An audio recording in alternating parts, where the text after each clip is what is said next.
آمریکایی رو ثابت کرد.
ثلاث طائرة في الستين.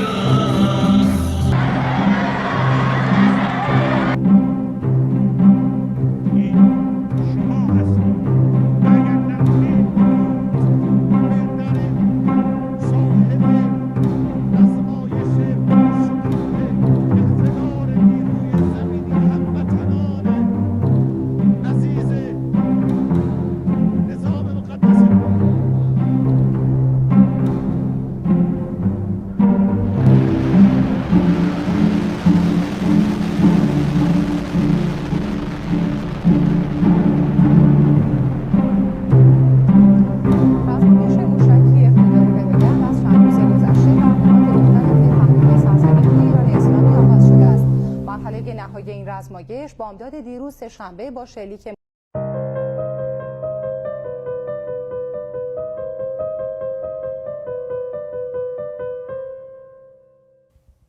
Si lo que diversos medios están diciendo hoy sobre Irán, si esto se confirma, estaríamos hablando de algo muy grave. Irán podría ya tener un arma nuclear lista para el ataque. Hamad Bakhshayed, que es un político iraní reelegido para el Parlamento precisamente el pasado marzo, cree que la decisión de Irán de haberse arriesgado a atacar a Israel en abril se debe a que ya posee armas nucleares listas para el ataque en caso de cualquier embestida. Tendría mucha lógica si recordamos las palabras del líder supremo iraní cuando dijo precisamente que cualquier ataque en contra precisamente de Irán iba a tener una escalada nunca antes vista. Esta afirmación genera ya mucha preocupación mundial y podría precisamente desencadenar una crisis de gran magnitud. ¿Cómo responderían estados, por supuesto, y otras potencias mundiales a esta situación? Si Irán tiene armas nucleares, ¿podría esta ser la excusa de Israel para desencadenar una reacción militar sobre Teherán? Pues por lo pronto, Kamal Karrazi, que es asesor principal en la política exterior del líder supremo, Ali Khamenei, señaló que Teherán cambiará su doctrina nuclear si Israel ataca sus instalaciones atómicas. Durante años, de hecho, la República Islámica ha insistido en que su programa nuclear es pacífico a pesar de enriquecer uranio a una pureza del 60%, lo cual solo puede tener un propósito militar. Ardestani cree de hecho que Irán ha logrado armas nucleares, pero que no lo anuncia oficialmente. ¿Saben por cierto de quién se tiene esa misma sospecha, pero la retórica cambia demasiado? De Israel. La política declarada de Irán está actualmente de hecho dentro del marco de la JCPOA, que es una organización que precisamente ha corroborado la compatibilidad de Irán con Estados Unidos e Israel, y esto significa que Irán debe de tener armas nucleares, al igual que Israel y al igual que Estados Unidos. En un contexto donde Rusia ha atacado Ucrania y donde Israel ha atacado Gaza, y con Irán como un firme defensor del frente de la resistencia, es muy normal esperar que el sistema de contención requiera que Irán de hecho posea bombas nucleares, y esto confirmaría simplemente nuestras sospechas por tanto tiempo. La cuestión es que esta declaración oficial de esta posesión de armas nucleares es algo muy diferente, porque tiene mucho que ver de dónde viene la fuente. Viene precisamente de Ardestani, procedente de la provincia de Ifasá, que está cerca de la instalación nuclear de Natanz, que es una figura de confianza del régimen iraní, es decir, no es una propaganda occidental, sino que ha servido en el gobierno en diversas capacidades desde la década de 1980. De hecho, fue un estrecho aliado del expresidente Mohammed Ahmadinejad. Entonces, el jueves, precisamente, Kamal Karrazi dijo que si Israel se atrevía a atacar las instalaciones nucleares de Irán, el nivel de disuasión cambiaría. Hasta ahora esa disuasión ha sido convencional, misiles, drones, lo que ya sabemos que tiene Irán. Pero un ataque a las capacidades nucleares de Irán dice que llevaría esto a otro tipo de doctrina nuclear iraní. Es una declaración que tenía tal vez el doble motivo o la doble intención de disuadir cualquier plan de Israel de atacar sus instalaciones nucleares. ¿Es una manera de disuadir o asustar a Israel, o realmente poseen armas nucleares listas para atacar a Israel o a cualquier país que cruce esta línea roja? Pues el 18 de abril, precisamente un alto comandante de la IRGC hizo una advertencia muy similar. ¿Y qué dijo? Dijo que Teherán podría cambiar sus políticas nucleares si Israel continuaba amenazando con atacar esos sitios nucleares. Y si el régimen sionista dijo, leo tal cual su opinión, si el régimen sionista falso amenaza de atacar sitios nucleares para presionar a Irán, es posible que la República Islámica revise su política nuclear y que se desvíe de sus consideraciones pasadas. Pero hay otra posibilidad que vale la pena mencionar. Y si todo esto es una estrategia de propaganda, porque no podemos olvidar lo que sucedió, y lo hemos repetido muchas veces en esta mesa, con Irak, cuando se afirmaba que tenía armas de destrucción masiva, una acusación que resultó ser el pretexto perfecto para una invasión, y después se descubrió que no era cierto que tenían tales armas, lo que sí había un plan para saquear sus recursos naturales. ¿Podría estar pasando algo similar con Irán? Si estas afirmaciones sobre las armas nucleares iraníes no son ciertas, servirían como una justificación para que Israel lance un ataque en contra de Irán. Y esto no solamente desestabilizaría todavía más el tablero en Medio Oriente, sino que pondría en peligro, por supuesto, la paz mundial, porque hablaríamos ya de una situación de una escalada nuclear, ahora, para variar, en Medio Oriente. Es una situación que está planteando muchas preguntas. ¿Qué medidas van a tomar las potencias mundiales para abordar esta posible amenaza nuclear? Es probable que Irán tenga armas nucleares, y de ser así, que la verdad no lo dudo ni tantito, ¿qué hay de Israel? Porque hay muchísimas sospechas al respecto que señalan que Israel también posee armas nucleares. ¿Cómo habría de no tenerlas Israel? No lo tiene permitido, pero tampoco lo tenemos confirmado. La pregunta es cómo podría no tener Israel armas nucleares si es uno de los principales líderes en tecnología militar en el mundo. Simplemente sería ingenuo pensarlo.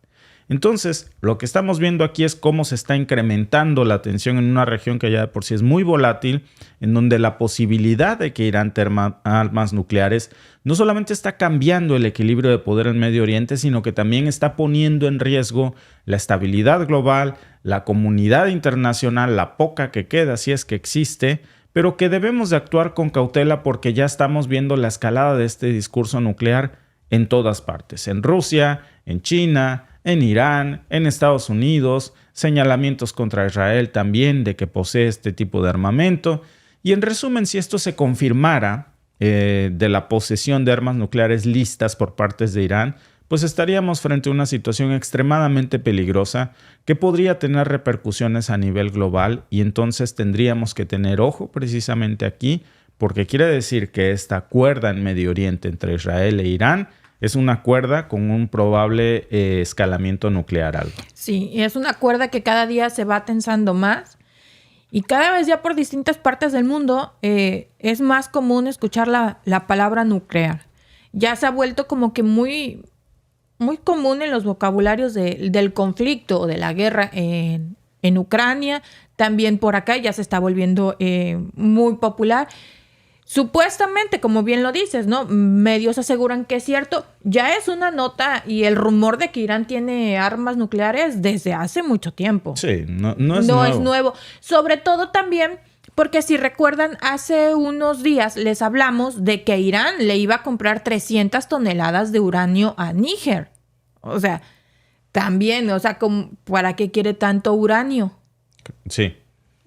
Definitivamente. Sí. Pero también suena como una retórica muy a modo, Alba. Claro, porque, también. a ver, que Irán tiene armas nucleares, no lo dudo, pero sí ni tantito. Y esta nota no creo que sea nueva.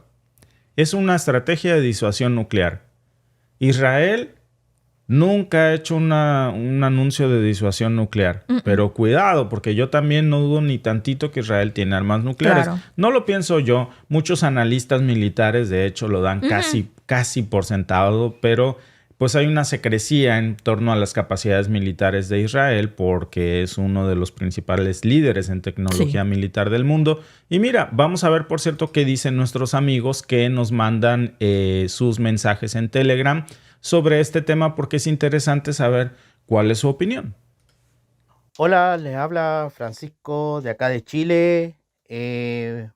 Hola, Víctor y Alba. Mira, con respecto a esto de que Irán tenga misiles nucleares, eso ya de hace mucho tiempo se sabía. Desde que empezaron con el programa nuclear, es lógico que tienen armas nucleares. Quizás unos pocos de fabricación de ellos y otros pocos que de repente se los podrían haber comprado a Pakistán, porque Pakistán, su vecino, también tiene armas nucleares. O como también en la India. Como también también Irán tiene buenas relaciones con ambos países. A pesar que ambos países, tanto Pakistán como la India, no tienen buenas relaciones hasta el día de hoy. O por último, quizás de repente Irán puede haber tenido armamento nuclear desde que también tuvo buenas relaciones con la Corea del Norte, que quizás también muchas de las armas y drones y misiles balísticos de largo y mediano y corto alcance que tiene Irán están basados también en misiles que también fueron basados en armamento norcoreano. Disculpe yo creo que igual están basados en muchas de las armas, igual están de todos estos misiles balísticos están basados más que nada en esa buena relación que tiene Irán con Corea del Norte. Que Corea del Norte que igual de repente también le habrá pasado alguna información técnica de cómo fabricar esos misiles. Y que ahora, lógico, ahora los fabrican de forma nacional. Y tienen todavía todo la tecnología posible para fabricarlo. Además, yo creo que esto de que Irán tiene armas nucleares, yo pienso, Víctor y Alba, que esto yo creo que ya no es cuento nuevo, yo creo que ya es cuento viejo. Quizás Irán no lo quería reconocer. No lo quería reconocer Y yo creo que por motivos de que igual también dentro de Irán también hay agentes del Mossad de Israel que también han hecho sabotaje, han asesinado también igual a científicos, a profesores pues, de energía nuclear y todo. Ustedes saben eso. Y quizás de repente ahora, más que nada es por eso que igual nunca lo revelaron. Sí, y fíjate, Alba, que hablando de esto, la pregunta es ¿por qué ahora sí? Porque tal vez antes Irán sentía el peligro de que si llegaba a revelar esto, pues el mundo iba a ir sobre él. Pero ahora siente cierta protección porque puede pensar que no está solo. Hay una coalición ya con Rusia, con Corea del Norte, con China. China tiene muchísimas inversiones Sí. en Irán. El 80% de su consumo de petróleo viene de Irán. Claro. Entonces, no lo va a soltar y por supuesto que se siente protegido. Pero además, Alba, hablando que nuestro amigo decía, muy probablemente esta tecnología venga, por ejemplo, de Corea del Norte. Ayer hablábamos de cómo Corea del Norte está enviando misiles a Rusia y Rusia está usando misiles norcoreanos para atacar en el frente de guerra en Ucrania. Lo curioso no es que decía un analista de guerra ayer, ¿no? Jamás me imaginé ver misiles norcoreanos matando europeos. Esto es indignante. No es indignante ver misiles occidentales matando europeos. Eso no. Lo que sí es indignante es que sean norcoreanos. Sí, no, y no es indignante tampoco ver misiles occidentales matando a otra gente. Eso no es indignante porque eso es paz, justicia y democracia. Sí. Y tampoco le indigna ver misiles norcoreanos fabricados con piezas estadounidenses, porque ayer hablamos de eso. Eso no. Eso no indigna. O sea, indigna lo demás. Es una indignación muy selectiva, ¿no? Sí, una indignación muy selectiva. Mira, déjame mostrarte qué dicen precisamente nuestros amigos Arnolis, que nos mira desde Cuba. Buenas tardes, Víctor y Alba. Un saludo como siempre a toda la familia mexicana. Lo voy a poner así de manera sobre. ¿En serio? ¿En serio? Bueno, eso es algo que a mí no me sorprende ni sorprendería a nadie. Mira, lo de las armas nucleares, yo creo que eso viene de hace rato. Eso ya, ellos lo tienen desde hace rato. Eso es, porque hay que ser claro. Cuando Estados Unidos comenzó a formar pataleta por el trabajo que estaba haciendo Irán con el uranio empobrecido, con el uranio para según la planta lo iban a usar con fines energéticos y esas cosas, ya yo me imaginé cuál era el objetivo principal. Cosa que no le critico, porque si al final Estados Unidos la tiene, Israel la tiene, y la tiene Rodrigo y todo el mundo, o Raimundo y todo el mundo, ¿qué más da que la tenga o no la tenga otro pueblo? No debería tener a nadie, pero bueno, desgraciadamente es así. Y creo que sí la tienen. Sí la tienen. Y sea pretexto o no, sí le puedo asegurar una cosa. Israel, al igual que el ejército de los Estados Unidos, invaden o atacan a países o pueblos o personas que no tengan mucha capacidad para defenderse. Y ellos están bien claros, porque se le demostró a Irán en el ataque del otro día, la respuesta o la gran respuesta que le dio el otro día, que pienso que no utilizó absolutamente nada lo que realmente tiene Irán. Ellos están claros de eso. Y ellos no se van a lanzar porque ahí sí va a ser una pelea de león para mono con el mono amarrado. Y en este caso el mono no va a ser Irán. No va a ser Irán porque realmente si Irán estuviera tan mal en cuestiones de armamento y tan atrasado en cuestiones de armamento, ¿qué hace Rusia pidiéndole ayuda y qué hacen ellos abasteciendo a Rusia de drones y mil cosas? ¿Realmente ustedes creen que Irán esté desabastecido de que tenga un armamento inferior al de los Estados Unidos o al de Israel?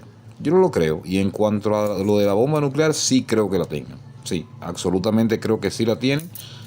No se puede tapar el sol con un dedo. Muchas gracias. Feliz tarde.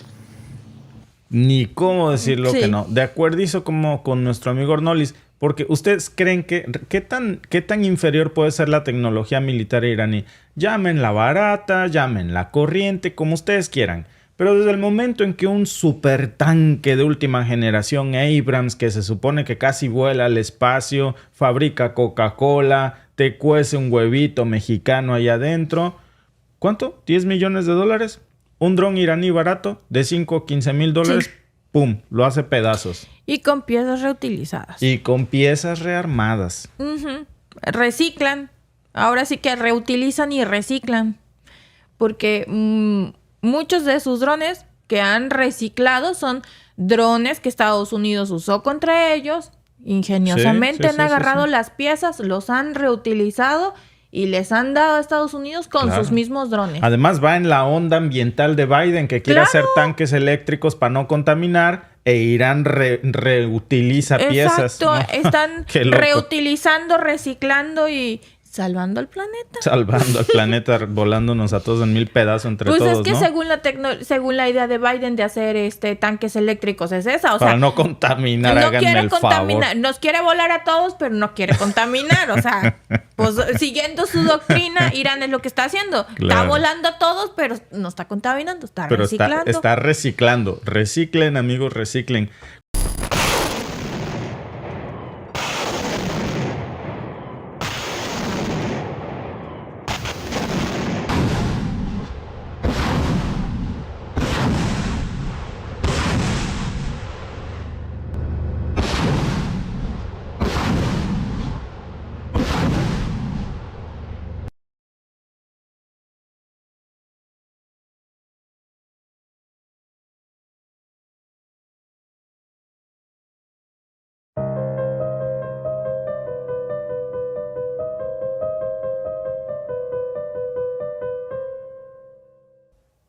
Si creen que las imágenes que acabamos de ver en el intro son impactantes, déjenme decirles algo. Son escenas reales de lo que acaba de pasar precisamente hace un momento y que se convirtió en un ataque sumamente devastador. Se trata de los temibles TOS-1A, los Snolcepiok, que es un arma termobárica muy temida de 24 lanzadores de misiles de 220 milímetros cada uno, que liberan precisamente un verdadero infierno de proporciones letales para todo el que lo toca, para todo lo que abarca precisamente cada uno de estos misiles al impactar. ¿Qué significa esto para las tropas ucranianas en el frente? ¿Cuál es el costo humano y estratégico en esta táctica? ¿Cómo se puede ahora entender el conflicto en el giro que está dando cada vez que se está subiendo de nivel un nuevo peldaño en el uso de armas más letales? Y esto apenas está comenzando. Los misiles termobáricos son conocidos por su capacidad destructiva, que es extrema. Cada vez que detona, lo que sucede es que crea una explosión de alta temperatura y eso hace que se consuma todo el oxígeno que hay en la zona. No solamente causa daños por la explosión, que es terrible, sino que además de eso asfixia a cualquier persona que está en el área afectada. No hay oxígeno, se agota.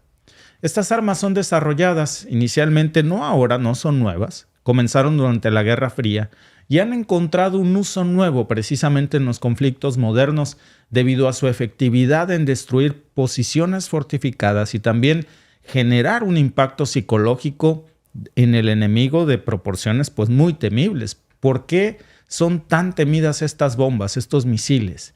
¿Qué los hace que sean tan letales?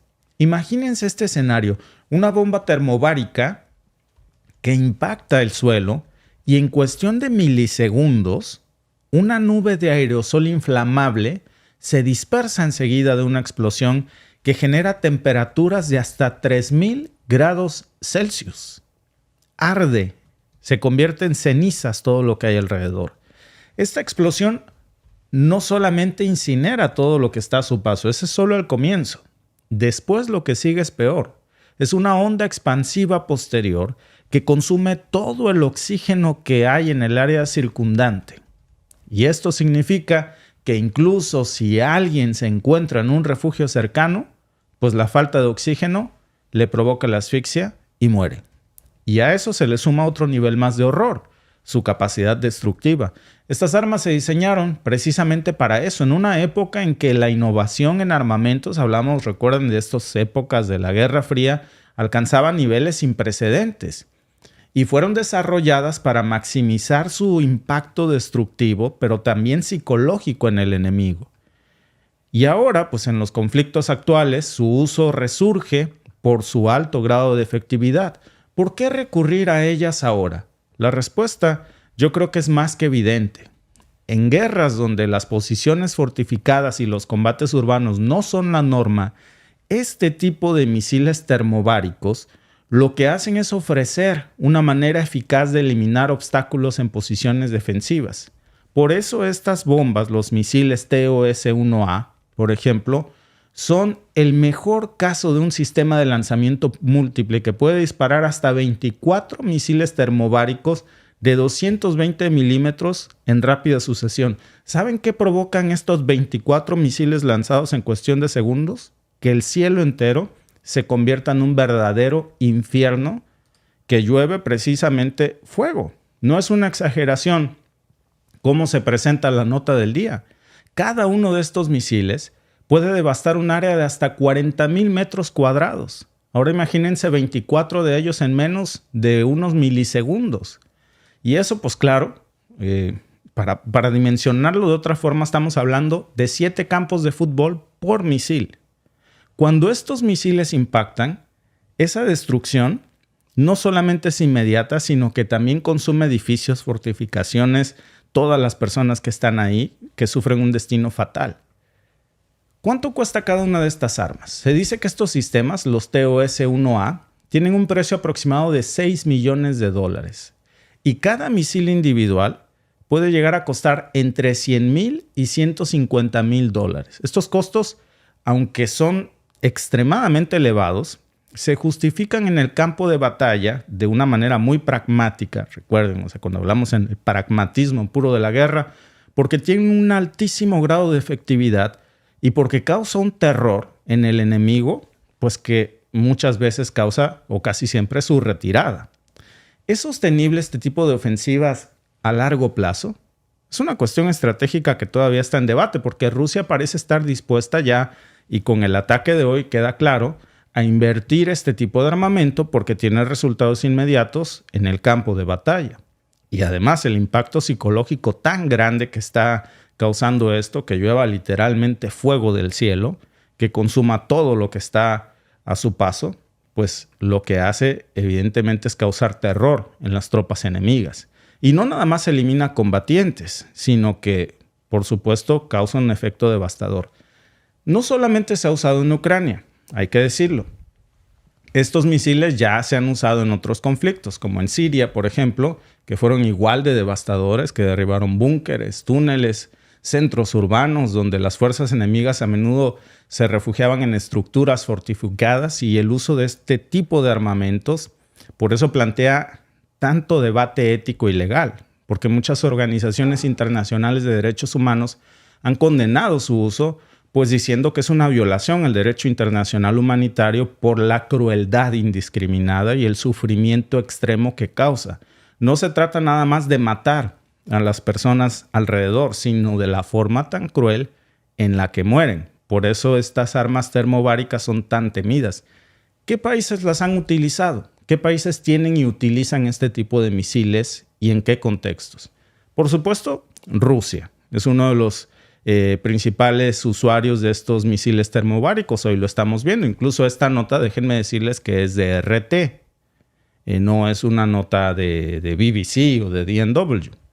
Es decir, no hay reproche, no hay reparo en aceptar que se están utilizando armas termobáricas. Ahora en Ucrania, como hemos mencionado, hablamos de este TOS-1A, el Snolcepiok, que ha sido desplegado ya para destruir posiciones fortificadas de las tropas ucranianas, pero no es un caso aislado. Ya se ha usado también otro tipo de ataques termobáricos durante la Segunda Guerra Mundial. Por ejemplo, en Chechenia, finales de los 90, también se volvió a usar. A principios de los 2000 se utilizó en ciudades como Grozny, también se utilizó en otros bastiones chechenos que fueron devastados con este tipo de ataques termobáricos de una forma sumamente letal. Bueno, pero no nada más es Rusia. ¿Saben quién también ha utilizado armas termobáricas? Estados Unidos. También las tiene, también las usa. Su versión no es el TOS, es el GBU-43B. También le dicen Massive Ordnance Air Blast, o la madre de todas las bombas, también conocida de este lado del charco. ¿Dónde la ha utilizado Estados Unidos? Por ejemplo, la usó en Afganistán en el 2017 contra un complejo de túneles del Estado Islámico en la provincia de Nangarhar. Y en conclusión, este tipo de misiles termobáricos, por parte de Rusia, por parte de Washington, también China los tiene, plantea dilemas muy importantes sobre la evolución de las guerras, hacia dónde va encaminado este conflicto, qué tipo de escalada se está viendo en Ucrania en menos de una semana.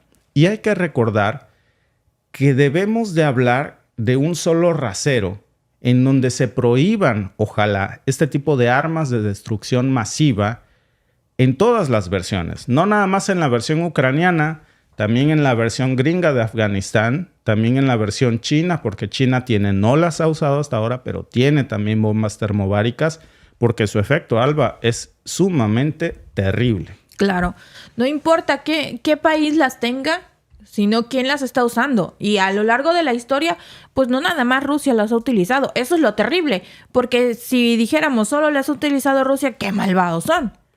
Y no estoy justificando a Rusia. De ninguna manera voy a justificar el uso de estas armas, como tampoco voy a justificar cuando se utilicen o en la historia se han utilizado las bombas nucleares. No hay manera de justificar algo tan destructor, tan cruel. Yo creo que hoy el discurso es condenar a Rusia por el uso de armas termobáricas. Yo creo que se va a condenar parejo. Sí, hay que condenar a Rusia por esto. Y cuando salga Washington hay que decir, ¿sabes qué? Tú cállate. Porque tú hiciste lo mismo en Afganistán en el 2017. Claro. Y a mí, yo últimamente, Alba, estoy ya tan cansado de ese cinismo del doble rasero. Entonces, yo creo que es condenable el uso de este tipo de armamentos. Pero va parejo, ¿eh? Va parejo. O sea, nadie debe de usar esto bajo ninguna circunstancia. No se vale decir, condenamos lo que hoy hizo Rusia. Oye, ¿y qué onda con Afganistán en el 2017? Como no, dice el eso dicho, fue otra cosa. Ni perdón ni olvido.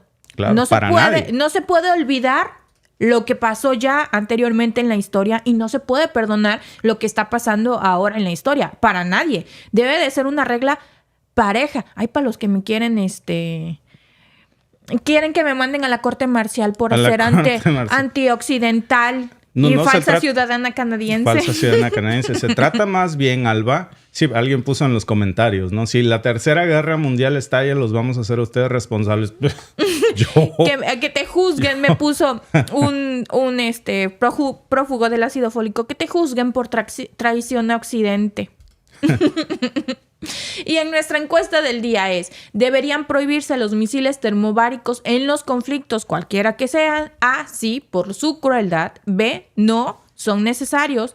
C, solo en casos extremos. Y D, no tengo opinión. Voten, amigos. No estamos hablando únicamente de los misiles termobáricos justamente ahorita en esta parte de la historia, sino en toda la historia, en la pasada, en la actual y en la futura. ¿Deberían prohibirse? ¿Qué tal, por ejemplo, el uso de las bombas de racimo?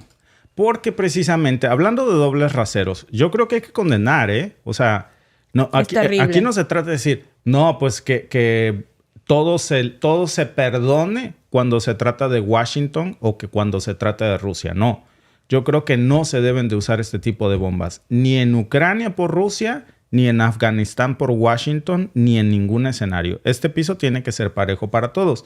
Porque el fin de semana, Alba, Rusia utilizó bombas de racimo precisamente para atacar a Ucrania. Hubo una condena internacional, Alba, porque es terrible que se utilicen bombas de racimo. Esto debe de ser condenable.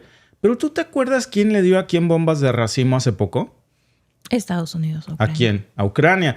Y entonces... ¿Y las de uranio empobrecido? Pues sí, sí. O sea, y entonces, miren... ¿Y todas esas bombas, ustedes creen que las tiene en un museo ahorita Ucrania? No. Ya ni existen. Pero claro, hay que hablar de un doble rasero cuando la humanidad es una sola y este tipo de armamento, Alba, se debe de prohibir, pero por supuesto en general. Claro. Desafortunadamente va a pasar como las armas nucleares, amigos. Se hizo una ley supuestamente para prohibir las armas nucleares y muchas potencias, empezando la primera que se salió fue Corea del Norte. Él dijo que ni más. Se salía, no ratificaba, y luego Estados Unidos estuvo haciendo como que la Virgen le hablaba. Hace poco se acaba de salir Rusia y fue un escandalazo porque se salió del acuerdo de las armas nucleares, pero Estados Unidos nunca lo había ratificado, justamente como otros países también, o sea, no fue el único. pero hicieron una ley para que no proliferaran las armas nucleares y no lo ratifican porque no les conviene. Entonces, si hacen algo por el estilo, de nueva cuenta, ¿no lo van a ratificar o solo lo van a hacer como para que todos los veamos como, ay, mira, están bien comprometidos y a la hora de la hora todo el mundo se va a echar para atrás? Por supuesto. Mira, ahí está lo que opinan nuestro público que nos está viendo ahorita. Me encanta, por cierto, el resultado de esta encuesta, Alba. De verdad. Sí. ¿Deberían prohibirse los misiles termobáricos en los conflictos? Claro, son crueles, 41%. Solo en casos extremos, 22%. No tengo opinión, 19%. No son necesarios, 16%. Yo también voto porque se tienen que prohibir, porque son demasiado crueles y no podemos aprobar que este tipo de cosas sucedan. Ni cuando se trata de que Rusia se las lance a Ucrania, ni cuando se trata de que Washington se las lance a Afganistán.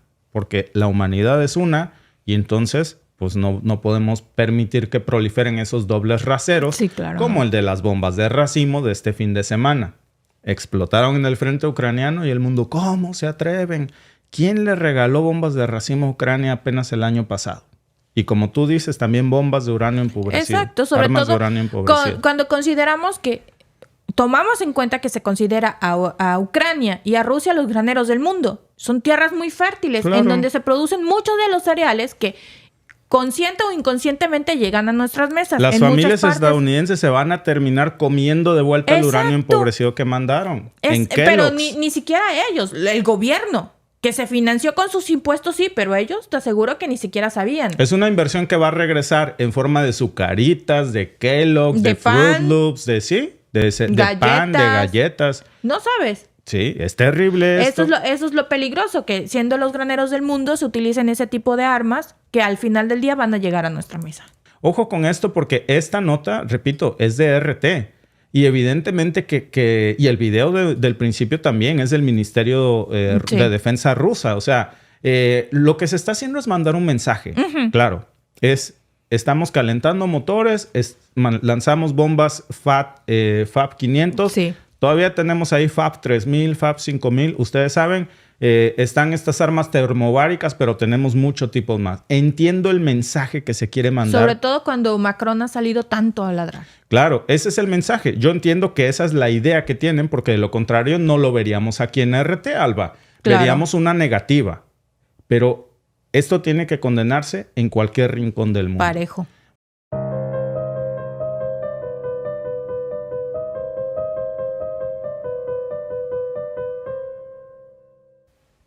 Macron insiste mucho en que Francia debe de ir a una guerra directa con Rusia. Pero ¿saben cuál es la verdad? Que esa guerra ya está perdida para Francia y todavía ni siquiera empieza. Se está librando en estos momentos en un terreno mucho menos visto, pero más importante para Francia, en donde más le duele, que es en el escenario geopolítico. Y ahí Rusia está cosechando muchas victorias estratégicas sin necesidad de disparar un solo tiro en contra del ejército francés.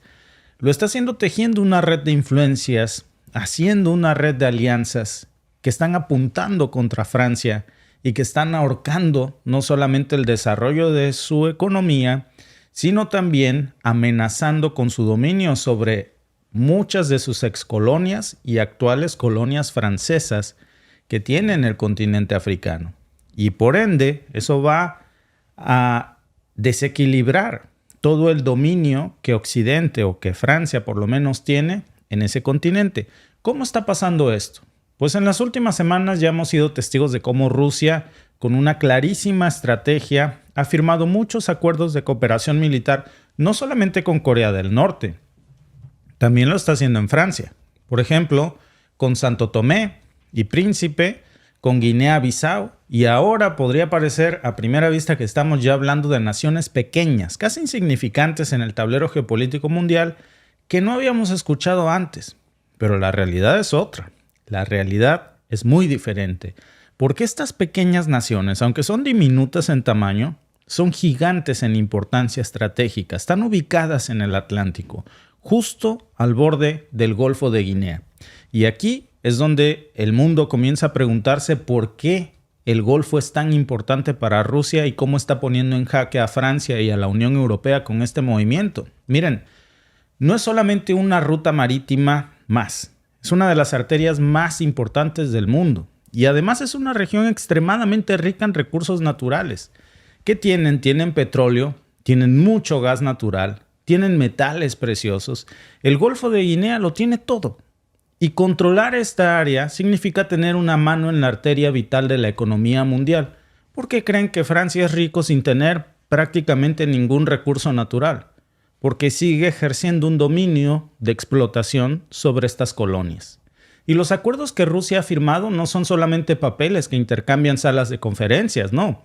Incluyen el despojo de todas estas colonias para Francia, la posibilidad o el impedimento de que la Unión Europea siga explotando sus recursos, pero también Rusia ha metido cláusulas como por ejemplo entrenamiento militar, soporte logístico y ¿saben qué es lo más impactante? Le permite a Francia la operación de aviones y buques de guerra rusos en esos territorios. Bases rusas en donde antes había bases francesas o estadounidenses.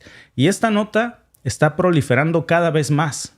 La semana pasada apenas hablábamos precisamente de Níger y ahora estamos hablando de 3 pequeñas naciones más en África. No solamente una expansión militar, es una jugada maestra del ajedrez geopolítico del Kremlin, porque al establecer su presencia militar, sus bases ahora en Santo Tomé y Príncipe, al establecer otra base en Guinea-Bissau, al expulsar a las tropas estadounidenses del Níger, prácticamente ya controlando el Sahel, Rusia no solamente se está asegurando de apoyo en el Atlántico, está enviando un mensaje muy poderoso a otras potencias mundiales de Occidente sobre su capacidad y voluntad de influir en zonas que estratégicamente eran de la OTAN, de los países miembros de la OTAN, y ya no son más.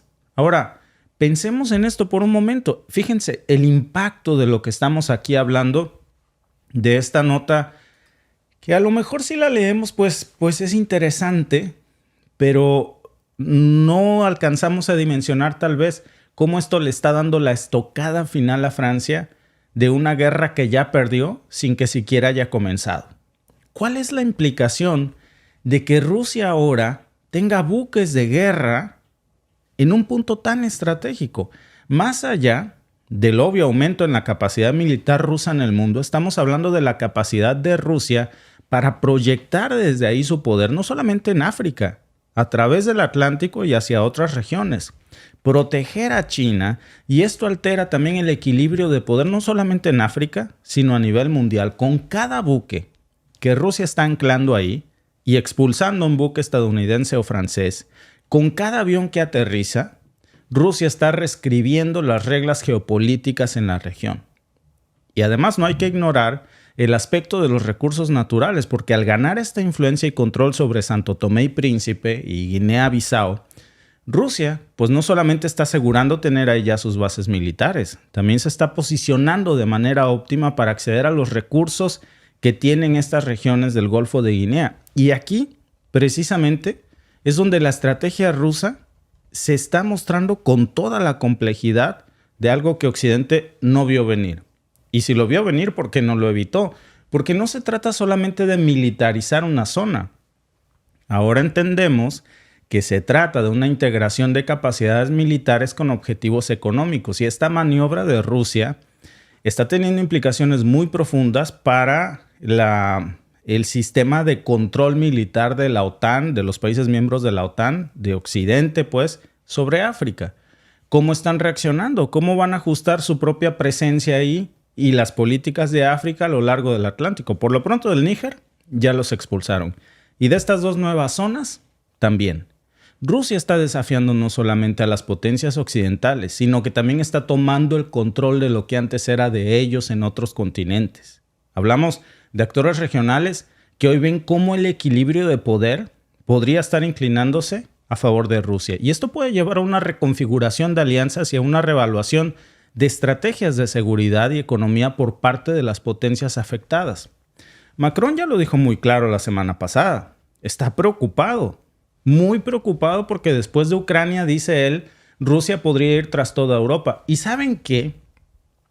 Tiene razón, pero no en un escenario de que Rusia vaya a meter tanques de guerra y tropas contra Europa. No, lo que no nos dice es que Rusia va tras Europa, pero a través de una estrategia mucho más sutil, pero igual de efectiva, tomando control de lo que antes era de ellos, de lo que antes ellos explotaban. Vamos a ver un ejemplo clarísimo de esto precisamente en Nueva Caledonia. Miren, es precisamente parte de la otra nota del día que puede ser que pase desapercibido, pero tiene mucha relación. Una isla en el Pacífico, muy pequeña si ustedes quieren, que sigue siendo una colonia francesa, esa es la realidad. Y recientemente ha sido escenario de violentas protestas. ¿Por qué? Porque ya no quieren a Francia.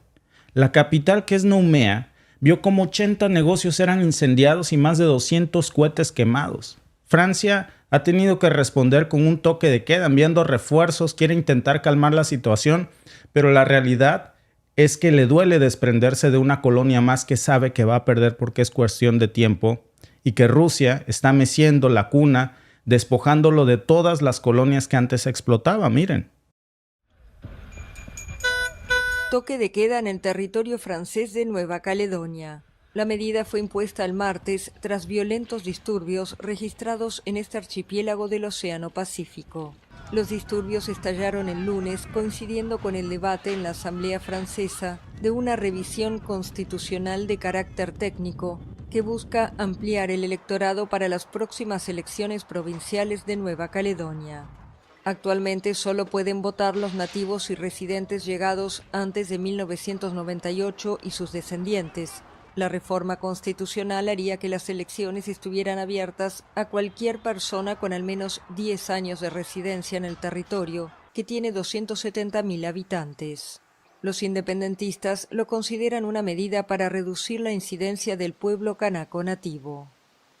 El gobierno tiene que escucharnos, tiene que tener en cuenta que no estamos de acuerdo con esto, con esta ley, con este texto que han elaborado, no estamos de acuerdo en absoluto. Las protestas del lunes desembocaron en enfrentamientos con las fuerzas de seguridad, coches calcinados, saqueos y carreteras bloqueadas. En París, el ministro francés del Interior y de Ultramar señaló que 82 personas fueron detenidas en los últimos 2 días por los disturbios. Añadió que más de 50 gendarmes y policías resultaron heridos, algunos de gravedad. Además del toque de queda, los colegios y centros de educación secundaria cerraron hasta nueva orden, al igual que el aeropuerto. ¿Por qué tanta furia? Pues resulta que Nueva Caledonia es mucho más que una simple pequeña colonia francesa. Está situada a kilómetros de Francia, pero esta isla es estratégicamente valiosa en la creciente disputa que hoy tiene precisamente Francia con uno de los socios más grandes y cercanos de Rusia, China. Y en el Pacífico estamos viendo cómo además es el cuarto productor mundial de níquel. El níquel, que es crucial para las baterías de los vehículos eléctricos. Ahora, ¿cómo Francia está manejando este lugar? ¿Cómo es posible que a estas alturas de la humanidad siga siendo una colonia francesa? Déjenme decirles que la cosa no es nada bonita. Los locales, especialmente los canacas, los primeros habitantes, los indígenas, han visto sus recursos saqueados por Francia sin nada a cambio. Y cuando se trata de autonomía o independencia, Francia ha jugado todas las cartas para mantener el control de una dictadura y aquí sí, no importan los valores occidentales ni la democracia occidental. Aquí es la mano dura de Francia sobre su colonia. Y hablemos de los referendos. Ha habido 3 referendos desde el 2018, cada uno más polémico. ¿Y cuál es la táctica francesa? Manipular los tiempos y los resultados y las reglas del juego para que siempre salga ganando Francia. La gente está cada vez más molesta, porque el último referendo, que fue en plena pandemia, fue el colmo. Hubo un boicot de los proindependentistas y el resultado fue a favor de quedarse con Francia, pero muchos dicen que eso refleja la verdadera voluntad del pueblo y otros dicen que es un verdadero fraude. ¿Cómo es posible que en estos tiempos una potencia que se llena la boca hablando de democracia y de derechos humanos siga jugando al colonialismo y a la explotación? Pues la respuesta duele, pero es clara. A Francia le conviene. Nueva Caledonia tiene níquel y muchos otros recursos naturales. No nada más estamos hablando del níquel que sirve para hacer las baterías. Estamos hablando de una ubicación que es vital para mantener su presencia en el Pacífico, donde el poder de China crece día a día. Y ahora, precisamente con Rusia solidificando su presencia en áreas que antes eran bastiones de Francia o de Europa, están viendo, cruzado de brazos, cómo el Kremlin les está quitando todo lo que antes ellos explotaban. La pregunta de la noche, amigos, ¿están realmente preparados para competir con la influencia rusa que crece a pasos agigantados, despojándolos de los que antes eran sus colonias? La preocupación de Macron nos dice que hay un miedo enorme, mucho más amplio, de que Europa pueda perder no solamente su relevancia geopolítica, sino también ser marginada del tablero global del poder, sobre todo despojado de África. Y la situación nos está mostrando que las tensiones y las reacciones europeas ante los avances rusos no son solamente ya por una situación de la retórica que nos vende CNN, de que después de que Rusia gane en Ucrania va por Europa. No se trata de eso, se trata de África. Se trata de un patrón que revela un profundo temor de perder una influencia y dominación a nivel mundial. Un miedo que se ve claramente en estas crisis internas como las de Nueva Caledonia. Cuando un gobierno como el francés decreta un toque de queda, lo que hay es un miedo profundo. Y aquí la verdadera batalla no es solamente por el frente de guerra en Ucrania. Eso es lo que menos le importa a Macron. Se trata de mantener su poder y su influencia en un mundo que está cambiando rápidamente y que le dice ya no más a las viejas potencias y a los viejos esquemas de colonización y quieren un cambio de aires. Pero la pregunta, por cierto, y participen en la encuesta, es: ¿la presencia rusa en África es una mejora sobre el dominio francés? Las opciones son sí, Rusia ofrece más oportunidades económicas. No, solo es un cambio de colonizador. C, es similar, ambos buscan explotar recursos. O D, no se puede determinar aún porque es demasiado pronto. Los resultados las preguntas y las opciones están resumidas en YouTube porque no podemos poner tantos textos, pero estas son las opciones. Entonces voten porque su opinión es importante. Y aquí está, Alba, el verdadero secreto de lo que hemos visto, de la rabieta que hemos visto en las últimas semanas acerca de hay que ir a la guerra con Francia. Dice hay que ir a la guerra con Rusia, dice Macron. Esa guerra ya empezó y Francia ya la perdió. Claro, por eso lo veíamos tan envalentonado, tan diciendo es que hay que enviar los soldados, es que hay que ir ya. Por eso ayer cuando les pasábamos parte de su bella entrevista que dio ahí a través de las redes sociales, en donde hablaba de sus valores, ahí vemos cuáles son sus valores. En Nueva Caledonia estamos viendo cuáles son sus valores. La real cara de la Francia, Francia colonizadora. Ahí estamos viendo la verdadera cara de Macron. Lo que la supervivencia del más fuerte, claro, pregúntenle a sus colonias africanas. ¿Cómo ha sido la supervivencia del más fuerte? Pues mira, Alba, aquí te van dos extremos. ¿Cuál prefieres tú? El de un país con valores occidentales democráticos que dice que se respeta la democracia. Y si la democracia en un referéndum dice, por ejemplo, que en Nueva Caledonia ya no quieren ser parte de Francia, ¿la respetan? No, pues claro no. que no. Pero cuando la democracia en un referéndum, por ejemplo, como en Crimea o en el Donetsk, dicen que ya no quieren ser parte de Ucrania, ¿la respetan? Pues piden que no se respete. Entonces estamos viendo aquí un contrasentido, Alba, del discurso propagandista con la realidad de las acciones. Claro. Se trata de explotación, se trata de litio, se trata de níquel, se trata de gas, de petróleo. Claro. Decía alguien en tu canal, creo que se llama Marce, la usuaria o el usuario, se me fue su comentario, pero decía que ella o él le preguntó a un ciudadano africano que ahora vive en España por 25 años, según, es que se me fue su comentario, pero lo leí, que quién era mejor. Ahí está, ya lo encontraste. Dice, hablando hace pocos días con un hombre de Nigeria, residente en España desde hace 25 años, me dijo que eran peores los ingleses que los franceses cuando le pregunté si preferían los franceses ingleses. Que también hay otro comentario que dejó más adelante que dice o que si los rusos ingleses o que si los rusos, y que el señor le dijo que prefieren a los rusos, que porque los rusos los tratan por igual a igual, y que los franceses y los ingleses obviamente no los tratan igual, que los tratan como si fueran ciudadanos horrible el comentario, pero ciudadanos de segunda clase, en donde son inferiores y ellos son otro nivel, ellos están aquí arriba y los demás están aquí abajo. Entonces, dirían por ahí, hay niveles y entonces, pues no se juntan con la chusma, diría en El Chavo del Ocho, ¿verdad? Y casi los tratan, dicho por nuestra Merce, amiga o amigo. Y es lo que estamos viendo. Cuando vemos tantos golpes de estado de las colonias, antes colonias francesas en África, y vemos que se están volcando y que están buscando otras alianzas, otros aliados, pues hay que preguntarnos por qué. Si están tan a gusto con Francia y los está tratando con respeto y ven que tienen una buena relación, ¿por qué se van a salir? Porque no los están tratando tan bien. Están buscando otras alternativas y es donde vemos a nuestro Napoleón de feria, pues que se envalentona y entonces sí hay que mandar soldados. Claro, como no son sus soldados. Pues, Alba. Hay que mandarlos. O sea, no son sus soldados en el aspecto de que no son su familia. Es mandar a otro que muera por ti, Pues por tus intereses. Es un problema terrible en Francia. Claro. Es un problema terrible porque Francia tiene...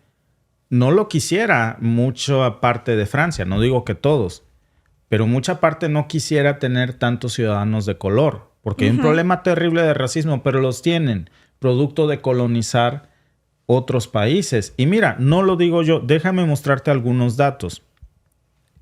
Comisión Nacional Consultiva de Derechos Humanos, informe del 2019.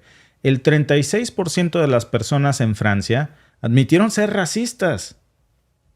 ¿Cómo ves? Es que es de ver en no creer, Alba. Mira, Comisión Nacional de Derechos Consultivos, Comisión Nacional Consultiva de Derechos Humanos, la CNCDH en el 2019. El 36% de las personas encuestadas en Francia admitieron ser racistas en su autopercepción. La misma encuesta reveló que el 59% de los encuestados sintió que el racismo había aumentado en los últimos años. O sea, el que admitió ser racista también admitió que el racismo había aumentado, ¿no? Hay informes de la Defensoría del Pueblo en Francia, también muchas quejas de discriminación racial. Hubo un caso muy impactante en el 2016, Adama Traoré, que era un joven de color que murió bajo custodia policial, que se convirtió en un símbolo de lucha. Pero eso, Alba, es nada más uno de muchos ejemplos. Claro. ¿Te acuerdas hace poco de el cómo... que mataron, que porque según le marcó el alto a la policía, entonces que no se pudo parar, que le dio sospecha, entonces le disparó y lo mató. Un chavito de 17 años. Que muchos decían, es que tenía antecedentes penales. Aunque haya tenido antecedentes penales, el policía no debió disparar a matar. Iba manejando, pudo haber disparado una llanta. Sí. Hubo testigos que luego dieron otra vuelta a la historia, que luego estaba Francia en llamas por las protestas. Hicieron videos con sus teléfonos y le dispararon por la espalda, quemarropa. O sea, no coincidía. La versión del policía no coincidía con los videos ni con la relatoría de los testigos. Pero el jovencito era un jovencito de color, inmigrante.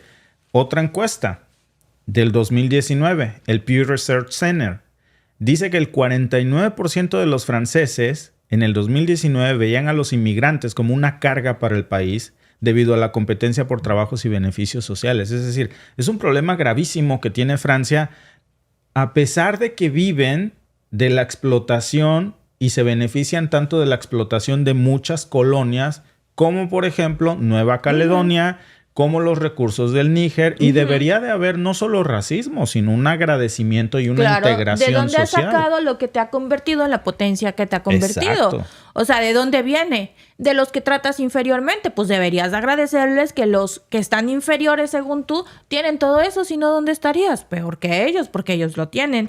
Dicen por aquí que Putin no se va a meter con Macron porque ya saben que la OTAN no lo deja solo. Bueno, pues varios miembros de la OTAN ya salieron a decirle que ellos no van a pelear una guerra que provoque Macron. Sí, Alba, no necesita meterse con Macron. Esta guerra ni siquiera ha comenzado y ya está perdida.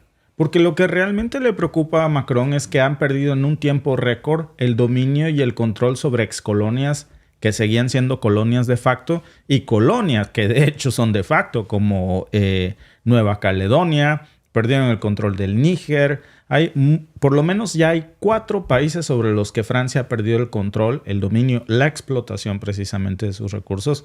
Y eso precisamente es lo que preocupa. No necesitan irse a una guerra militar directa. Claro. Parece que es el escenario que Macron busca, porque ahí sí podría perder Rusia. Pero en esta posición, Rusia está muy cómoda, Claro. porque se está divirtiendo viendo los toros detrás de la baranda, mientras, por cierto, hace acuerdos con estos países que le van a beneficiar también en su economía y en una expansión militar, donde antes había tropas estadounidenses y francesas, pues ahora va a haber tropas rusas. Claro. Por ejemplo, la base 101 del Níger, que antes la ocupaba Estados Unidos y que ahora están Tiene nuevo inquilino. Tiene nuevo inquilino. Mira, ahí están, Alba, los resultados de la encuesta. Déjenmelo poner por aquí. La presencia rusa en África es una mejora sobre el dominio francés. El 71% piensa que sí, que van a estar mejor con Rusia. El 13% piensa que no se puede todavía saber. El 9% piensa que es lo mismo, que ambos los explotan. Y el 6% piensa que solo es un cambio de colonizador. Entonces vamos a estar, por cierto, Alba, muy atentos viendo qué es lo que pasa. Porque no se está acabando este episodio, apenas está comenzando. Les apuesto lo que quieran, porque pasó en Níger, es un patrón que se está repitiendo. Es el mismo Sí, molde. es el mismo, ¿no? Básicamente es el mismo. Les apuesto que después de que Nueva Caledonia se independice o las cosas exploten o se salgan de control, porque esto no se va a calmar. Está fuera de control. Digo, ¿para qué hay un toque de queda? Después va a salir la mano de Rusia. Y después va a decir Nueva Caledonia... Por una cuestión de supervivencia, Alba, también. Como dice el dicho, los enemigos, los amigos de mis enemigos... Recuérdame, porque yo me hice bolas. Pues no sé qué quiere decir. No, los enemigos... Díganos en el chat. Sirve que activamos en el chat. A ver. Y mi cerebro también anda mal. Anda mal. Pero anda evidentemente, los enemigos de Francia son los amigos de Nueva mal. Caledonia. Ahí está. Los enemigos de mis enemigos son mis amigos. Sí, ahí está. Los enemigos de Francia en estos momentos son los mejores amigos de Nueva Caledonia, porque lo van a proteger. Porque van a proteger sus intereses comunes en contra de un enemigo común. Ahí está. Claro. Tan sencillo como eso. Y vamos a estar viendo pues qué pasa en el futuro con esto.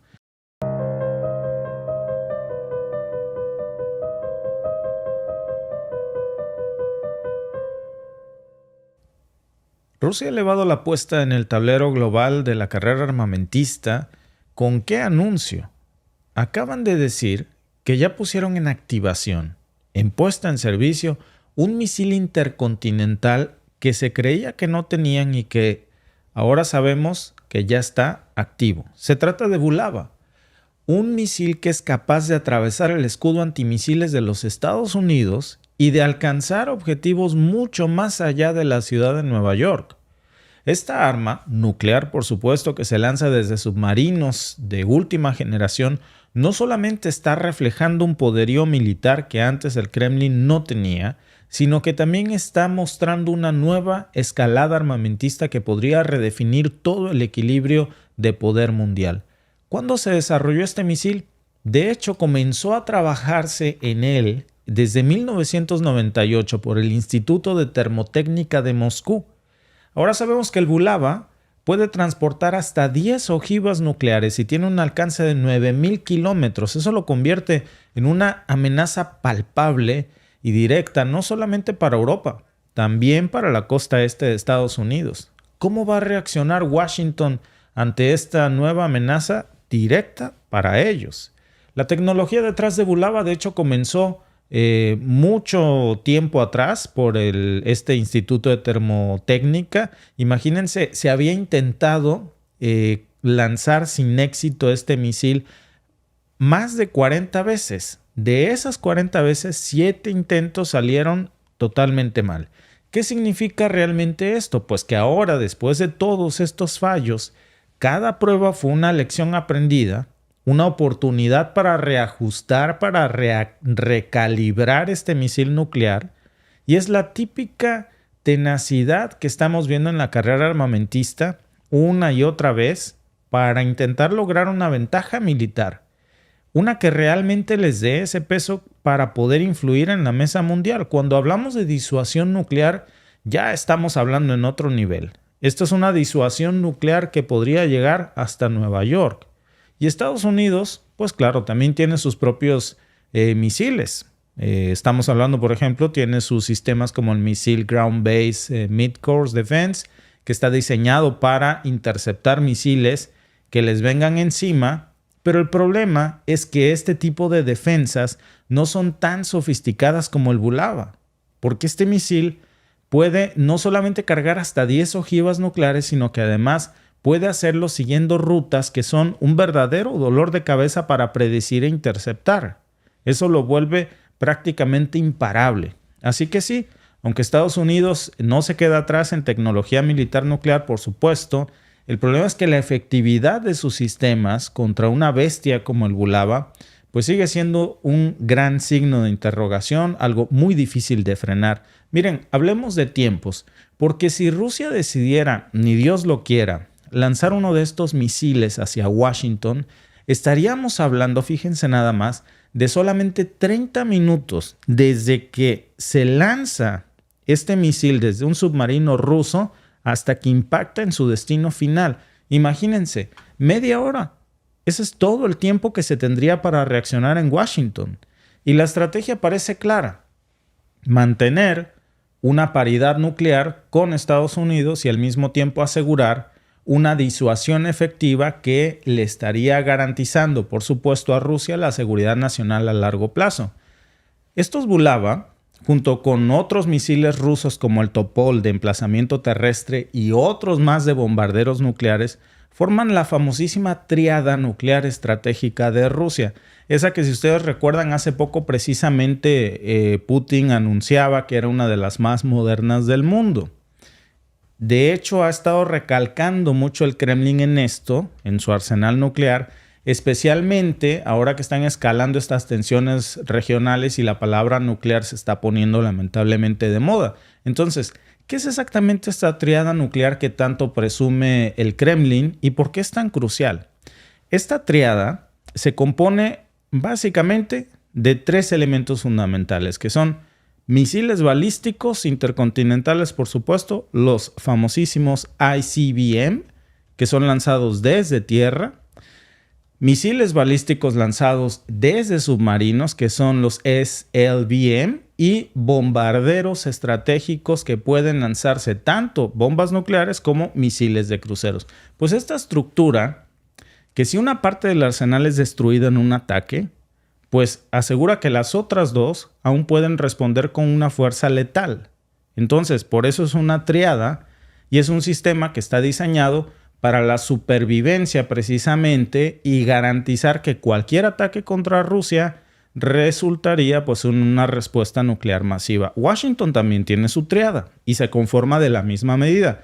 El problema es que ahora con el lanzamiento de estos sistemas Bulava y también, por supuesto, no nada más de esta nueva tecnología, ya tenían la tecnología hipersónica, pues estamos hablando de otro nivel, porque en el tema de esta tríada, para desglosarlo mejor, primero, ahora lo que tenemos en el tablero geopolítico son misiles balísticos intercontinentales terrestres. Por supuesto, hablamos de los Topol, que son estos misiles que pueden ser lanzados desde silos subterráneos, están, digamos, bajo la tierra, y entonces se abre esta escotilla y salen lanzados desde abajo de la tierra. También los pueden lanzar desde vehículos móviles, que son una parte nuclear, de hecho, de la disuasión, porque pueden transportarlos a diferentes fronteras o puntos geográficos. Y la movilidad de este sistema Topol pues hace que sean difíciles de localizar, difíciles de destruir, como los que están viendo ahí en pantalla, porque no nada más se trata de misiles que estén estáticos, enterrados en ciertos lugares, sino que los pueden mover para donde ellos quieran. Es pues un arsenal que siempre va a estar listo para el lanzamiento. El segundo punto, que son los famosos misiles balísticos lanzados desde submarinos, precisamente a este se le está sumando hoy ya la adhesión de los Bulava, que son quizá la parte más sigilosa, la parte más resistente ahora de la tríada rusa. Es la última joya de su corona, porque son lanzados desde submarinos nucleares, desde la famosa clase Borei, que pueden patrullar silenciosamente en las profundidades del océano sin ser detectados, fuera del alcance de la mayoría de las tecnologías de hecho de detención, incluso de Washington. Y esto significa que incluso si el territorio ruso fuera devastado por un ataque nuclear, sus submarinos aún quedarían íntegros para estar en cualquier lugar del mundo y lanzar una respuesta desde cualquier aguas sin ser detectados. Y por último, pues por supuesto, los bombarderos estratégicos rusos. Hablamos del Tu-160, el Tu-95, que son capaces de llevar bombas nucleares y misiles de crucero de largo alcance con estos aviones que pueden despegar con muy poca antelación y volar por largas distancias para atacar objetivos estratégicos. Y claro, pues además está la capacidad para lanzar misiles de crucero que les permite atacar desde distancias muy lejanas, sin necesidad de entrar precisamente dentro del espacio aéreo enemigo. Entonces, ¿todo esto qué significa ahora con la adhesión de Bulava a esta tríada nuclear en términos de superioridad militar frente a Washington y por supuesto frente a la Unión Europea? Porque cada elemento de esto ahora ha sido desarrollado para asegurar precisamente que tengan una capacidad de respuesta robusta y creíble. Estos Bulava tienen ahora el potencial de superar, les decía, los escudos antimisiles más avanzados, incluidos por supuesto no solo los de Washington, sino los de todos los países miembros de la OTAN. Y esto está convirtiéndose en un nuevo elemento en el campo de la carrera armamentista nuclear, porque en términos simples no solamente está aumentando la garantía de que cualquier ataque contra Moscú pues resultaría en una devastación total, sino que además los mantiene a sus adversarios pues en un jaque mate. Y para ponerlo en perspectiva, pues Estados Unidos también tiene su propia tríada nuclear, les decía, también tienen los mismos balísticos intercontinentales, los Minuteman III, tiene submarinos de la clase Ohio que están bien armados con misiles Trident II, tiene bombarderos estratégicos B-2 y B-52 que son impresionantes, pero aunque ambos países tienen capacidades equivalentes, la cuestión es que esta mejora constante y el desarrollo de nuevas tecnologías, no solo como la hipersónica, ahora por supuesto como la Bulava, pues aseguran que Rusia no se está quedando rezagada en esta carrera armamentística nuclear. ¿Y qué pasa con Europa? Porque la mayoría de los países europeos, que también pues, obvio, son miembros de la OTAN, dependen mucho del paraguas nuclear de su alianza occidental. Y en gran parte esta alianza, la OTAN, pues como sabemos está sostenida por el arsenal nuclear estadounidense. Aquí está el problema, porque la presencia de estos misiles avanzados ahora, del Bulava, pues le está introduciendo esta nueva presión a la estrategia de disuasión nuclear europea, porque los está obligando a considerar cuáles van a ser las implicaciones ahora de un ataque potencialmente imparable que le da a Moscú esta tecnología. Hay algo más aquí, por cierto, que hay que analizar en el tablero, que es el reciente cambio también en el Ministerio de Defensa rusa. Hablamos de la sustitución de hace 2 días de Sergei Shoigu, que no habíamos hablado de esto, pero que fue sustituido por Andrei Belousov, que es un civil con amplia experiencia en economía, pero ha sido muy criticado porque no tiene un perfil militar, tiene un perfil tecnocrático. Y esto está abriendo muchas dudas sobre la futura dirección que va a tener la política de defensa rusa, porque ustedes saben que tradicionalmente pues las estrategias militares se quedan en manos de un profesional militar. Pero estamos viendo un cambio de enfoque muy extraño en el Kremlin que va a tener implicaciones en la gestión y en el desarrollo del futuro de armas estratégicas como la Bulava. Pero no hay que confundirnos porque también esto nos puede dar un doble mensaje. Lo que hoy se está sugiriendo es que este enroque de Putin nos habla sobre una reevaluación de las prioridades del Kremlin en medio de un contexto geopolítico que cambia demasiado. Un Putin que está señalando precisamente que en el campo de batalla gana el que está más abierto a la innovación, más abierto a la implementación de novedades, del que lo haga lo más rápido posible. Y esto indica pues un potencial precisamente del desarrollo de estas nuevas tecnologías militares, incluyendo este armamento hipersónico, que va a alterar todavía más el equilibrio de poder global. Y pues en conclusión, hoy estamos viendo este desarrollo del despliegue de este tipo de misiles que podrían impactar en Washington en 30 minutos y que son noticias que definitivamente, Alba, van a cambiar todo el tablero pues geopolítico. Están alterando todo el equilibrio de poder. Sí, lo están cambiando, va a haber un cambio muy fuerte porque han pasado en estas últimas horas, aparte de los cambios que tú decías, bueno, en estos últimos días del cambio de Shoigu, hay acusaciones de corrupción tanto dentro del ejército ruso como también dentro de Ucrania. Bueno, dentro del ejército ucraniano ya no es novedad, ¿verdad? Es algo desafortunadamente muy común de lo que se señala Ucrania, de que tiene altos niveles de corrupción. No nomás en América Latina, amigos, también en Europa pasa. Entonces, Ucrania lo reconocen como con altos niveles de corrupción. Hay un escándalo muy fuerte dentro del ejército ucraniano en estos momentos, que ha salpicado también a Rusia, que dicen que por allá están viendo movimientos. Pues ya es el segundo alto militar de alto rango ruso que meten a la cárcel. Sí, por el mismo detallito, ¿verdad? La corrupción. Y también, pues ya saben que el petróleo mueve el mundo y acaban de encontrar más petróleo. Entonces, justo a Rusia, este señalamiento ahorita de decir, pues ya tengo un misil que les llega sin problemas a Nueva York o más allá, es otra medida disuasoria porque acaba de encontrar Rusia petróleo. Sí, y es el depósito más grande del mundo. Uh-huh. La cuestión es que está en un área donde está prohibido extraer petróleo, que es en la Antártida. Y bueno, pues ahí hay muchas discusiones, mucho debate, ¿no? Ya salieron a decir, bueno, ¿cómo es que Rusia descubrió esto si está prohibido hacer exploraciones petroleras en esta zona?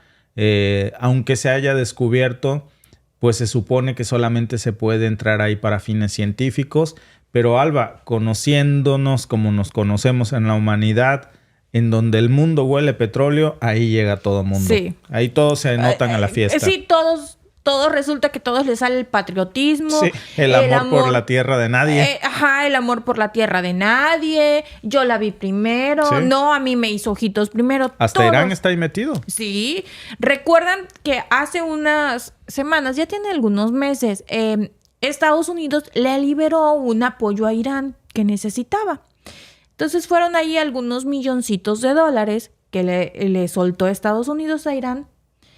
Y pues con ese dinerito, Irán amenazó con ir a poner bases militares en la Antártida para empezar la exploración. Sí. Y todo el mundo le dijo a Biden, bravo Biden, pero si eres un genio, ¿para qué les das dinero si ya sabes cómo son? Y pues se fueron para la Antártida. Irán, aprovechando que Biden pagaba, que mandó dinerito, pues se fueron para allá. Pero no han sido los únicos. También ha ido Rusia, también ha estado la OTAN. Recuerdan que han hecho sus Steel Defender 2024 y todo. O sea, todo el mundo cae para allá porque es tierra de nadie. Pero pues ahora que hay petróleo, a lo mejor se hace tierra de todos. Bueno, y hay una disputa territorial en esta zona precisamente entre Argentina y Reino Unido. Y fíjate, Milei acaba de salir unos días a tirar. Pues prácticamente, no sé si decir que tiró la toalla, pero sí salió a decir que era más difícil de lo que se pensaba poder hacer algo con las Malvinas en el corto plazo. Es realista, la verdad no creo que se pueda. Pero con más razón que nunca, Reino Unido se va a aferrar con todo ahí. Porque a Occidente le va a interesar mantener el control de una de las reservas petroleras más grandes del mundo, por si las dudas. Porque ahorita está prohibido, pero mañana no sabemos. Pues es que ya ven que se hacen leyes a modo para los que les conviene. Para todos lados, no nada más de Occidente, también del otro lado del charco se cuecen habas. Entonces se hacen leyes a modo, pues se van a poner de acuerdo para repartirse el botín, entonces van a hacer una ley, van a decir, pues es que... Para eso sí se van a poner de acuerdo. Exacto. Para que veas. Ay, sí, mira, 20 centímetros para ti, aquí todos cabemos. De en medio para atrás o de atrás para adelante, licencia. No seas corriente. Ya es tarde, perdón amigos. Se me olvidó que estábamos en vivo. Pero es que Alba también... A veces haces cada comentario, Alba. Sabes que soy jarocho, no digas esas cosas. Mira, mejor leen la encuesta del día, por favor. Es horario familiar. Bueno, Aquí en Canadá ya son 9:45. En la ¿verdad? encuesta del día por YouTube. ¿Cómo debería responder Estados Unidos ante el despliegue del misil Bulava por parte de Rusia? A. Aumentar su defensa antimisiles. B. Desarrollar nuevos misiles más avanzados. C. Negociar para reducir tensiones. Pues vamos a ver qué opinan nuestros amigos. Voten porque es importante también ver cómo va a reaccionar. Miren, porque esta es una reacción de la reacción. O sea, ahora nos estamos preguntando cómo tendría que reaccionar Estados Unidos sabiendo que en menos de media hora puede tener encima de ellos una amenaza nuclear imparable. Seguramente esta es la respuesta de cómo iría a reaccionar Rusia si nos estábamos preguntando hace unas semanas con el cerco de la OTAN en sus fronteras. Bueno, pues ya no nos imaginemos mucho. Ahí está la respuesta. Sí. ¿Cómo va a reaccionar? Pues ya reaccionó. Ahora hay que ver cómo va a reaccionar el otro y luego cómo va a volver a reaccionar Rusia. Sí. Y es un cuento nunca acabar. Porque esto es como cuando se están peleando y se están enseñando los dientes. Es saber quién enseña más los dientes. Ahorita uno empieza a mostrar lo que tiene, luego el otro y así nos vamos. Y empiezan los problemas y que tarda salir en nuestro Napoleón de Feria también a decir que ellos también tienen. Dice nuestro amigo César Porras, Rusia tiene amenaza imparable también. Sí, desafortunadamente también ellos. Luego sacan las armas nucleares que muchos de la OTAN tienen y los que no tienen traen esta nueva idea de compartir las armas nucleares entre los miembros de la OTAN que no tienen para estar todos protegidos. Aunque algunos países miembros de la OTAN, sus legislaciones les prohíben tener en sus suelos armas nucleares, bueno, pues están tratando de que cambien esas legislaciones en esos países para que puedan tener armas nucleares, que ya sea que les comparta Estados Unidos o que les comparta otra potencia que tenga armas nucleares también dentro de la OTAN, pues como medida disuasoria, dicen. Entonces, pues hay que ver cómo hacen. También hubo un movimiento en la Unión Europea, porque recuerdan que Georgia estaba como que se unía a la Unión Europea. Bueno, pues hubo un cambio en sus leyes y tal parece que ese cambio se alinea más con Rusia que con la Unión Europea. Fue una jugada que hizo ahí Rusia muy, muy buena. Entonces, pues vamos a ver también cómo se va moviendo el tablero geopolítico por allá.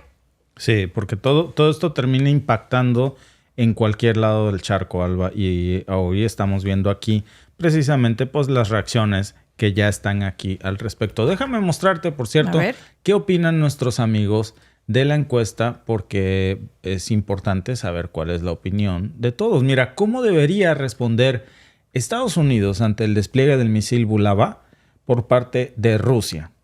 El 78% piensa que debería de negociar para reducir tensiones. El 16% aumentar sus defensas antimisiles. Y el 5% desarrollar nuevos misiles. Yo estoy de acuerdo. Estados Unidos tiene que negociar para reducir tensiones y Rusia también tiene que entrar a esas negociaciones para reducir tensiones. Esta es una carretera de dos vías, porque de lo contrario, Alba, después de esta encuesta va a venir la otra. ¿Cómo debería de responder Rusia ante la respuesta de Estados Unidos por la reacción anterior del Bulava? Y ahí nos vamos a ir, Alba, en un cuento nunca acabar. De hecho, repito, para mí esta pregunta tiene mucho que ver con cómo respondió ya Rusia frente al cerco del Steel Defender, de los ejercicios militares más grandes que la OTAN ha desarrollado justo enfrente de las fronteras de Rusia, con más de 90,000 elementos de la OTAN. Y pues con la adhesión de Suecia, Finlandia, por ejemplo, a la OTAN. Y entonces pues al sentirse cercado, pues hay reacciones de por medio, Alba. Y hoy lo estamos viendo de una forma clarísima. Sí. Y una forma muy clara que no es nada bonita. Porque cada vez estamos viendo cómo escalan más las tensiones, tanto entre Rusia y Occidente, como entre la Unión Europea, y Rusia, porque parece ser que todo el mundo quiere entrarle al pleito con Rusia, y si no es con Rusia es con China, y si no es con China es con Irán. Pues la cosa es andarse peleando, porque vean, por donde quiera hay pleito. Decía alguien por aquí en el chat, ya se me fue el comentario, creo que ya se fue, Dios me lo bendiga. Ustedes siempre dicen que ya va a iniciar una guerra y no inicia. El mundo está metido en guerra. ¿Ya qué otra guerra quieres? Ya está aquí el conflicto, lo que pasa es que como algunos se la pasan viendo Televisa, CNN, Rosa pues de la Guadalupe. Rosa de Guadalupe, pues no nos enteramos, ¿verdad? Pero está el conflicto entre Israel y Palestina. Se están sumando cada vez más las tensiones con Líbano, con Irán. Por supuesto, Egipto está escalando demasiado esto aquí. Ya ni se diga Corea del Norte. Misiles norcoreanos usados ya en suelo ucraniano. Bueno, de hecho, ahorita que dijiste Corea del Norte, hay una nota de Ah, que Corea claro. del Sur está haciendo también Acaba de parar una agresión de más de... Pues no sé si llamarlo agresión, pues, pero sí un ataque con más de 800 drones o misiles norcoreanos. norcoreanos. A O sea, Surcorea. sí, si nada más te quedas con una parte de la historia, vas a decir que nada más estamos inventando guerras. Es que no tenemos nada que hacer, amigo. Sí, Entonces, sí, hay sí, que sí. inventar guerras para entretenernos. Ojalá eso fuera. Sí. Ojalá eso fuera, porque pues todo fuera tan sencillo como no es cierto. Lamentablemente es real. El mundo es un polvorín. El mundo es un verdadero polvorín. Yo creo que nunca habíamos tenido esta situación. Bueno, lo dicen todos los analistas. Estamos ya oficialmente en la segunda parte de la Guerra Fría. Y esperemos que tengamos la misma suerte que en la primera parte, que todo terminó de una forma que no escaló a mayores, pero todos los días la cuerda se tensa.